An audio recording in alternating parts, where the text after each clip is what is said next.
சாஃப்டான க்ரீமியான பால் கொழுக்கட்டை வீட்டில் எப்படி பண்ணலான்னு பார்க்கலாம். அது ஃப்ரெஷ்ஷாக திரிச்ச அரிசி மாவு வச்சு இதுக்கு நான் வந்து 2 கப் எடுத்துருக்கிறேன். இதோட கொஞ்சம் உப்பு ஆட் பண்ணிவிட்டு தேங்காய் பூ ஆட் பண்ணிக்கோங்க. இது ஆப்ஷனல் தான். ஆட் பண்ணிங்கன்னா உங்களுக்கு வந்து அந்த க்ரன்ச்சி ஃபீல் கொடுக்கும் நீங்கள் சாப்பிட முடிச்சுட்டு. நான் 1/2 கப் ஆட் பண்ணியிருக்கிறேன். அதோட நெய்யையும் ஆட் பண்ணி நல்லா மிக்ஸ் பண்ணி விட்டுட்டு நல்லா கொதிக்கிற ஹாட் வாட்டரையும் ஆட் செஞ்சு லிட்டு கொஞ்சம் கொஞ்சமாக ஆட் பண்ணுங்க. நான் ஃப்ரெஷ்ஷாக திரிச்சதுனால எனக்கு ரொம்ப கம்மியாக தேவைப்பட்டுச்சு. இதெல்லாம் ஆட் பண்ணி ஒரு சப்பாத்தி மாவு கன்சிஸ்டன்சிக்கு நீங்கள் வந்து திரட்டி வச்சு அதை கொஞ்சம் நெய் அப்ளை பண்ணிவிட்டு நல்ல சின்ன சின்ன உருண்டையாக நீங்கள் வந்து பால் பண்ணி வச்சுக்கோங்க. சைடில் பார்த்தீங்கன்னா நான் செகண்ட் கோகனட் மில்க், அதாவது 2வது எக்ஸ்ட்ராக்ட் பண்ண கோகனட் மில்க்கை ஒரு 4 கப் எடுத்திருக்கேன். அது கொதி வர போச்சுன்னா நம்ம இந்த அரிசி உருண்டை எல்லாத்தையும் நம்ம அதில் போட்டுட்டு ஒரு 2 மினிட்ஸ் கழிச்சு நம்ம வந்து ஸ்பூன் வச்சு கிண்டி விட்டோம்னா அது நல்லா உதிரியாக வரும்.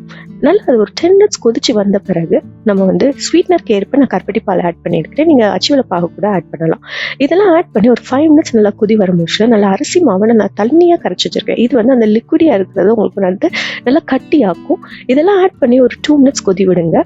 ஃபைனலாக நீங்கள் சுவிட்ச் ஆஃப் பண்ணுறதுக்கு முன்னாடி இந்த ஃபர்ஸ்ட் தேங்காய் பாலை நல்லா நீங்கள் ஊற்றிட்டு ஒரு கொதி வந்தோடனே ஆஃப் ஆக்குனீங்கன்னா உங்களுடைய க்ரீமியான பால் கொழுக்கட்டை சூப்பராக ரெடி ஆயிடும். கண்டிப்பாக செஞ்சு பார்த்துட்டு கீழே கமெண்ட் பண்ணுங்க.